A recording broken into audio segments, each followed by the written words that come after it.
హైదరాబాద్ పాత బస్తీలో కూల్చివేతలపై MIM versus GHMC అన్నట్లుగా పరిస్థితి మారింది. ముర్గి చౌక్ క్లాక్ టవర్ దగ్గర ఇటీవలే జీహెచ్ఎంసీ అధికారులు కూల్చివేసిన షాపులను దగ్గరుండి పునరుద్ధరిస్తున్నారు మజ్లిస్ ఎమ్మెల్యే జుల్ఫికర్. ఎమ్మెల్యే రాకతో ఘటనా స్థలం నుంచి వెనుదిరిగారు అధికారులు. కూల్చివేతలు ఉద్రిక్తతలపై విచారణకు రావాలంటూ జీహెచ్ఎంసీ అధికారులకు నోటీసులు ఇచ్చారు పోలీసులు. అధికారుల స్టేట్మెంట్ ప్రకారం ఎంఐఎం నేతలపై చర్యలు తీసుకునే అవకాశం ఉంది. ఇప్పటికే ఎమ్మెల్సీ రహమద్ బేగ్, మహమ్మద్ గౌజ్, సాహిల్ అక్బర్ పై కేసులు నమోదు చేశారు పోలీసులు. ఇటీవలే చార్మినార్ జోన్ పరిధిలో అక్రమంగా ఏర్పాటు చేసిన షాపుల్ని తొలగించారు జీహెచ్ఎంసీ అధికారులు. అయితే ఈ వ్యవహారంలో పాత బస్తీలో హై టెన్షన్ క్రియేట్ చేసింది. ముర్గి చౌక్ లో ఎమ్మెల్యే మీర్ జుల్ఫికర్ అలీ, ఎమ్మెల్సీ రహమద్ బేగ్, మాజీ కార్పొరేటర్లు సోహెల్ ఖాత్రీ, ముజఫర్, గౌజ్ ఈ కూల్చివేతలను అడ్డుకున్నారు. ఎన్నో ఏళ్లుగా ఉన్న షాపులను ముందస్తు నోటీసులు ఇవ్వకుండా ఎలా కూల్చివేస్తారని ప్రశ్నించారు. పోలీసులు భారీగా మోహరించడంతో ఉద్రిక్తతకు బ్రేక్ పడింది. అక్రమ నిర్మాణాలను తొలగింపును అడ్డుకోవడమే కాకుండా విధి నిర్వహణకు ఆటంకం కలిగించారనే అభియోగాలపై ఎమ్మెల్సీ మీర్జా రహమద్ బేగ్, మహమ్మద్ గౌజ్, మహమ్మద్ సాహిల్ అక్బర్ పై హుసేని ఆలం పిఎస్ లో కేసు నమోదైంది. సాహిల్ అక్బర్ ను అరెస్ట్ చేసి రిమాండ్కు తరలించారు. జీహెచ్ఎంసీ అధికారులు తాత్కాలిక షాపులను తొలగిస్తే ఇప్పుడు వాటి స్థానంలో శాశ్వత కట్టడాలను ఎమ్మెల్యే దగ్గరుండి కట్టిస్తూ ఉండడం కలకలం రేపుతోంది.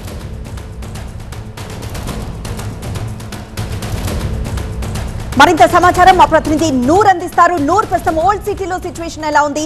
జీహెచ్ఎంసీ అధికారులు ఎలాంటి ఆన్సర్ ఇవ్వబోతున్నారు? మరోవైపు ఇటు ఎమ్మెల్యేలపై ఎలాంటి చర్యలు తీసుకునే అవకాశం కనిపిస్తోంది?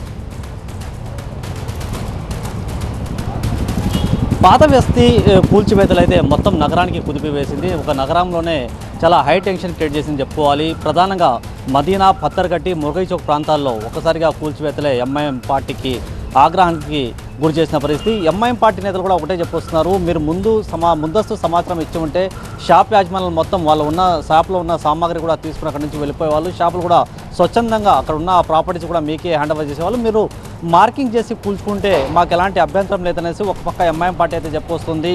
మరోపక్క ఎవరైతే ముర్గై చౌక్ టవర్స్ చుట్టుపక్కల ఎవరైతే షాపులు ఉన్నారో ఆ షాపుల్లో ఉన్న సామాగ్రి కూడా పూర్తిగా డ్యామేజ్ అయింది. షాపులు కూడా ఆల్రెడీ తొలగించారు. మేము దగ్గరుండి కట్టిస్తాము, మా పార్టీ నాయకుల డబ్బులతో మేము కట్టిస్తామనేసి ఒక పక్క చార్మినార్ ఎమ్మెల్యే జుల్ఫికర్ అలీ చెప్పుకొచ్చారు. స్వయంగా అతను అక్కడే ఉండి కూడా షాపులను కూడా కట్టుకొస్తున్న పరిస్థితి.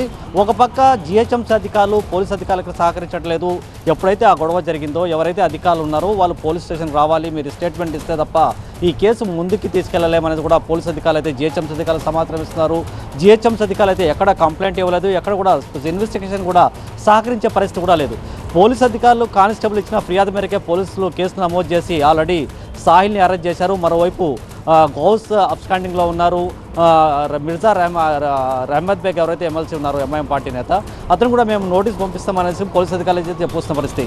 ఈ మొత్తం వ్యవహారం మనం చూసుకుంటే జీహెచ్ఎంసీ అధికారులు స్వయంగా వచ్చి పోలీసు అధికారులకు స్టేట్మెంట్ ఇస్తే తప్ప ఈ కేసు అయితే ముందుకెళ్లదు. మరోవైపు స్వయంగా ఎంఐఎం పార్టీ నేతలే ఎక్కడైతే కూల్చివేశారో అక్కడ మొన్నటిదాకా టెంపరీ షాపులు అయితే ఉన్నాయి. ఇప్పుడు శాశ్వతంగా పర్మనెంట్గా అక్కడ షాపులు కట్టిస్తున్నారు.